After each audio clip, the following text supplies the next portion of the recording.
Welcome Trinidad and Tobago to News 4 Report, a product of the Government Information Services Limited and the Ministry of Communications. I'm Joseph Lopez. Let's take a look at the headlines.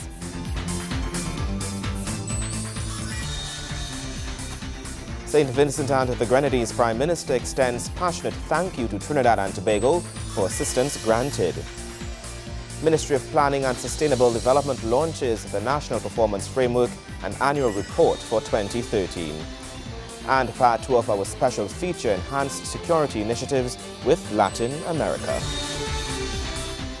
Thank you for joining us. Prime Minister Dr. Ralph Gonsalves and citizens of St. Vincent and the Grenadines expressed their gratitude to the government and people of Trinidad and Tobago for the support and supplies received during the 2013 Christmas Eve storm. Prime Minister Kamla Persad-Bissessor assisted the country further with handing over of supplies to repair the island's water system. On Christmas Eve, we had a terrible disaster which struck us. The damage and loss estimated at in excess of 330 million Eastern Caribbean dollars. You multiply that by just over 2 to get the equivalent in TT dollars, amounting to 17% of the gross domestic product of our country. Our water systems were smashed. We were without water for about 7 days, Brian, in several parts of the country, in one or two others, in some other places, 10 days, up to 3 weeks. On Tuesday, Prime Minister the Honourable Kamla Persad-Bissessor SC handed over supplies to the people of St. Vincent and the Grenadines to assist in the repairs to the island's water system. The St. Vincent and the Grenadines Prime Minister noted the large shipments of supplies that were received from Trinidad and Tobago that amounted to several millions of dollars. He noted that Prime Minister Persad-Bissessor initiated this action on her own merit as he passionately thanked her for her generosity and understanding. I want to express on behalf of the government and people of St. Vincent and the Grenadines our profound thanks to the government and people of Trinidad and Tobago, and especially to my dear sister Kamla. And I'm very happy that she's here symbolically for us to do this handing over at this point. A lot of the materials a lot of the food and so forth has already been consumed by people, not only in shelters, but in the communities, and beds and mattresses and building materials of one kind or another. I will never forget her solidarity and her contribution. As we sang last night, in good times and in bad times. That's what friends are for. And she has shown herself, without any doubt, to be a friend of the people of St. Vincent and the Grenadines. The Honourable Prime Minister of Trinidad and Tobago was in St. Vincent and the Grenadines attending the 25th intersessional meeting of the Conference of Heads of Government. It was also at this meeting that she handed over the chairmanship of the CARICOM to St. Vincent and the Grenadines. During the meeting, Prime Minister Persad-Bissessor raised several key issues and potential solutions, one of which was an opportunity for healthcare professionals around the region in search of work opportunities to come to Trinidad and Tobago. I extended an invitation to the Honourable Heads of the CARICOM for those who have excess capacity with trained nurses and who will be willing to come to work in Trinidad. We've asked that they make requests to the government of Trinidad and Tobago, and so we can accommodate our family from the CARICOM, and I don't mean blood family, I mean friends and family, of those who are already trained to assist us in healthcare in our country. The Honourable Prime Minister continued in her drive to forge better regional ties and thanked the Prime Minister and people of St. Vincent and the Grenadines for the warm hospitality received. I think if we all stay in the same boat, we will float. And we can rise together, and that is where we work together in the CARICOM, in partnership. I am grateful for the friendship of successive governments of St. Vincent and the Grenadines, as well as my own country, Trinidad and Tobago. Previous governments have had a good friendship with St. Vincent and the Grenadines, and we have been honoured to carry on and been privileged to carry on those friendships with the government and people of St. Vincent. Honourable Prime Minister, I thank you very much for your kind words. I want to say that the CARICOM chairmanship now is in good hands as we float together and we float along the waters, the very warm waters of the Caribbean Sea. Nikolai Edwards, News 4. The Ministry of Planning and Sustainable Development launched its National Performance Framework and Annual Report 2013. The report is in keeping with the medium-term policy framework and outlines 5 areas as priority in national development. The annual report on performance 2013 identifies a number of areas in need of progress, including the public sector. The report themed measuring progress, identifying challenges, actioning solution for this year highlights 8 key result areas, 25 national outcomes, and 52 national indicators as set out in the National Performance Framework 2012-2015. In presenting the report to various stakeholders, Permanent Secretary in the Ministry of Planning and Sustainable Development, Arlene McCormy, says the report is in keeping with the Medium-Term Policy Framework 2011 to 2014. She adds while this is the second report for government since 2010, the data collated will be used to measure the progress towards achieving national results. I also want to make the link with the implementation of our projects and programs under the Public Sector Investment Program, which is very critical. If those are not implemented well, then we will not have the evidence to measure. And therefore, it is expected to be, or it is supposed to be, a seamless transition in how we do business in the public sector. The report is structured along 2 sections. Section 1 provides an introduction as to where we are in relation to developing and implementing a national results-based management system to monitor and evaluate government's performance. As Ms. McCormy states, the aim is to ensure balance is established across all public services offered. The fact that we are formulating and preparing and making available all of this documentation is the fact that we want to ensure standardization across the public service. So when the citizen looks into government, they can see that there is a standard that we are working towards, a standard that we have set and that we are all striving to maintain on their behalf. Areas identified in the report include crime and law and order, agriculture and food security, healthcare services and hospitals, economic growth, job creation, competitiveness and innovation, and poverty reduction and human capital development. Planning and Development Minister Dr. Botiwari says while the areas for progress identifies where growth is needed, focus on diversifying the economy looks at boosting sectors such as agriculture. There are areas of progress even under crime and law and order where most of us think that little progress is being made. But that doesn't exempt us from the fact that there are things that are not being done well and need to be brought to higher standards of performance in that particular area. So a decline, for instance, to 11% in the homicide detection rate from 15.4 to 2012 is not a good thing. But the fact that we've increased the crime solvency rate and the fact that we have a reduction in the crime rate is positive. So these are just an elaboration. A reduction in the food inflation rate. Kimberam Calawan, News 4. More news when we return. Stay with us.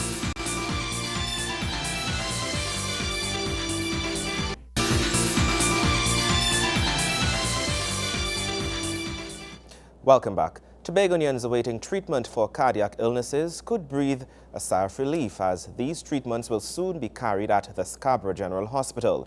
This according to Dr. the Honorable Fuad Khan, Minister of Health, during the question and answer segment in the Senate. A magnetic resonance imaging MRI machine is to be commissioned in Tobago by September this year. This is part of a catheterization and MRI laboratory to be added to the Scarborough General Hospital. This announcement was made in the Senate by Dr. the Honorable Ford Khan, the Minister of Health, in response to a question on the order paper posted by independent Senator Dr. Victor Wheeler about the acquisition of an MRI machine and a cardiac catheterization laboratory to provide services to Tobago residents. In answering the question, Minister Khan stated that the equipment will be provided at a cost of $66 million. Mr. President, the tender and evaluation for the design, the supply and installation and commission of the MRI with furniture, fittings and equipment is fully completed. Cabinet has also approved the revised budget, the project budget. The expected date of commissioning of the MRI machine. Mr. President, this project involves the total design, supply, installation, and commissioning of the MRI, imaging with furniture, fittings, and equipment. The project construction is expected to start in April 2014 with a planned 6 months project duration. Expected date for commission of the MRI hopefully is September 2014. Minister Khan also noted that the final tender has gone out for the cardiac catheterization lab. The status of the cardiac catheterization lab and the expected date of commissioning. Mr. President, this tender and evaluation for the design, the supply, the installation and commission of the cardiac catheterization lab with the furniture, fittings and equipment is fully completed. The project construction is expected to start hopefully in April 2014 with a planned 6-month project duration. The expected date for commission of the cardiac catheterization lab is also September 2014. Cabinet has approved the revised project budget. Felicia Wilson-Moore, News 4. The scrap metal industry for Trinidad and Tobago is now regulated through the implementation of a scrap metal policy. Well, the development of the policy was championed by the Ministry of Trade, Industry and Investment, which hosted a series of consultations with both public and private sector stakeholders commencing in September 2012. Why? Well, to identify the critical issues affecting the industry. The Ministry of Trade has developed a new scrap metal policy to regulate the industry. In a media release, the Ministry of Trade, Industry and Investment says the stakeholders include relevant government ministries, public utility companies, and scrap metal dealers throughout Trinidad and Tobago.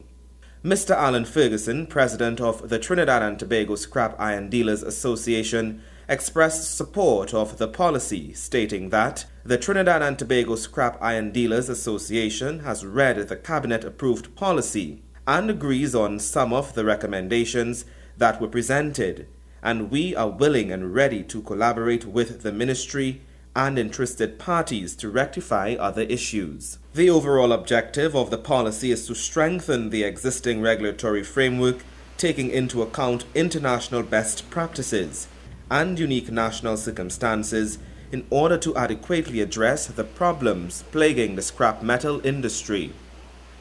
Specifically, the policy key objectives are to provide contemporary guidelines and regulations to facilitate the operations of the scrap metal industry in Trinidad and Tobago, to develop an effective licensing regime for scrap metal dealers, and to raise operational standards in the scrap metal industry. The new scrap metal policy is intended to provide stringent rules and regulations with accompanying penalties for non-compliance.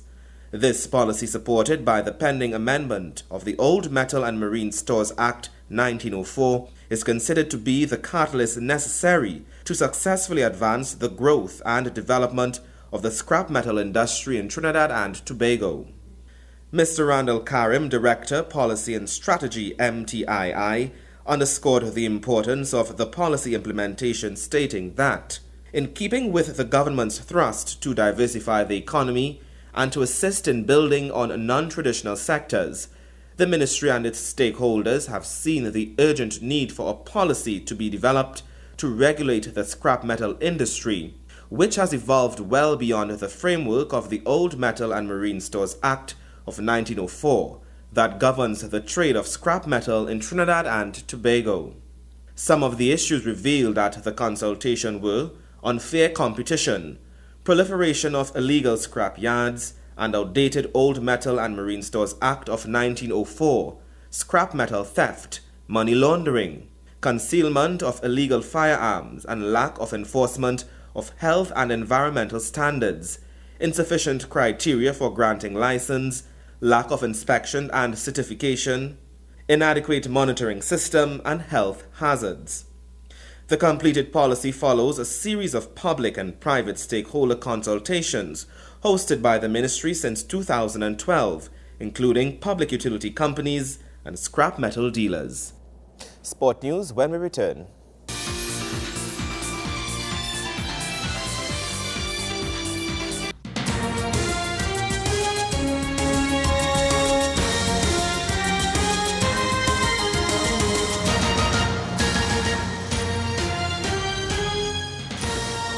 Welcome back. The Defence Force footballers are on a hectic schedule as they proceed to make up for games missed in the TT Pro League. While on national security duty, they met Caledonia AIA on Tuesday night at the Atto Bolden Stadium as both teams look ahead to regional action. Wayne Cunningham has the highlights from Couva. The Defence Force and Caledonia AIA will travel next week to Jamaica and Haiti respectively for the Caribbean Football Union qualifiers for the CONCACAF Champions League. The two met in a rescheduled TT Pro League fixture late on Tuesday night at the Atto Bolden Stadium in Couva. 10 minutes into the encounter, the Soldier, Coast Guard and Air Guard combination struck with a beauty from on top of the box, followed by mass celebration.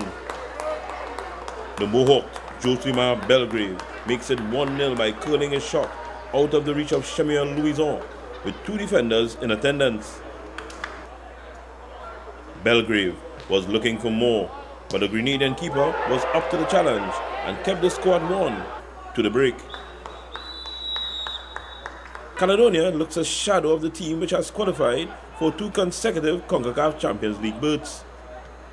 The result of this second half effort from Nathan Lewis is beginning to get all too familiar for the Cali faithful. American Ralph Lundy also getting into the habit. The Defence Force, on the other hand, was literally throwing all into it, and they were rewarded with a second item. Jamel Sebro diving in with the header to make it 2-0 in the 80th minute.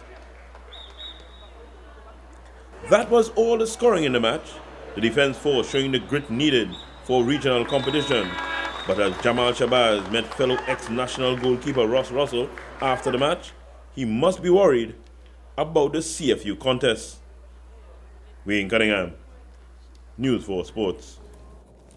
Thank you, Wayne. When we come back, part 2 of our special report.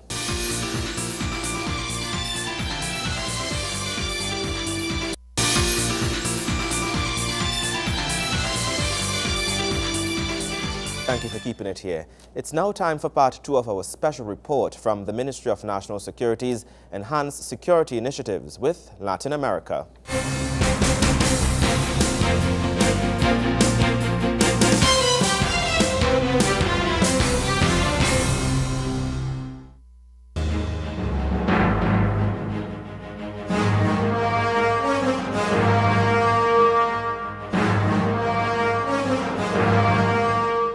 On August 22nd, 2012, the Ministry of National Security conducted 2 video conferences with representatives of the Colombian Ministry of National Defense aimed at advancing security cooperation between the Republic of Trinidad and Tobago and the Republic of Colombia. We have looked at the importance of naval intelligence, proper training and collaboration between different countries, asset acquisition, analyzing exactly what are the assets that are required in Trinidad and Tobago in tandem with our threat assessment, as well as operations from nocturnal operations, stealth operations, sting operations. There's also the importance of training. We think that Colombia can be of value to us in different arms and different aspects of training policies, from training preparation for terrorism, transnational organized crime, and training in specialized areas including drug procedures, criminal investigations, extortion, and other such measures. And immediately following this meeting, 2 key decisions were taken to engage the services of the Colombians in a military, Coast Guard, and Air Guard training capacity, and to formalize a delegation to visit Cotima, Colombia's shipbuilding facilities, to view the long-range patrol craft vessels on offer to Trinidad and Tobago's Coast Guard a visit which occurred over the period December 10th to 14th, 2012. Several areas for training were identified, although the Spanish language requirements presented a challenge for local officers, resulting in the inability of this nation in accepting the training offers for 2013. The Trinidad and Tobago Defense Force have advised the Colombian ambassador of its desire to defer attendance until June 2014. An offer of an English language training proficiency course was also made to the Colombian authorities by the Trinidad and Tobago Coast Guard, as it was noted that a basic understanding of English was required for entry into the program.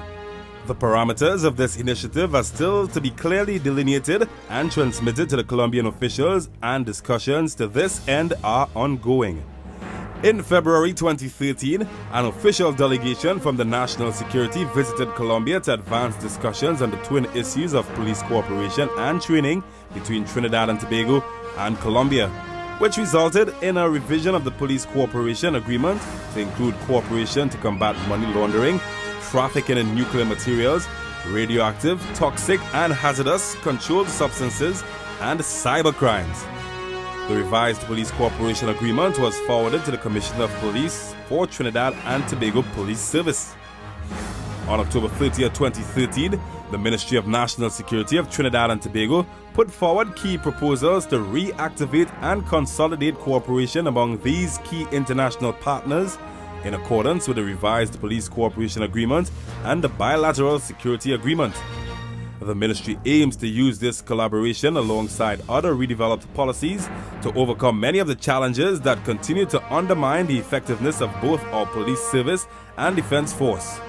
It is also held and agreed that cooperation among these nations will facilitate the development of stronger security practices based on shared training and experiences that will ultimately develop a powerful blow against drug and human trafficking based on the timeless maxim, united we stand, divided we fall.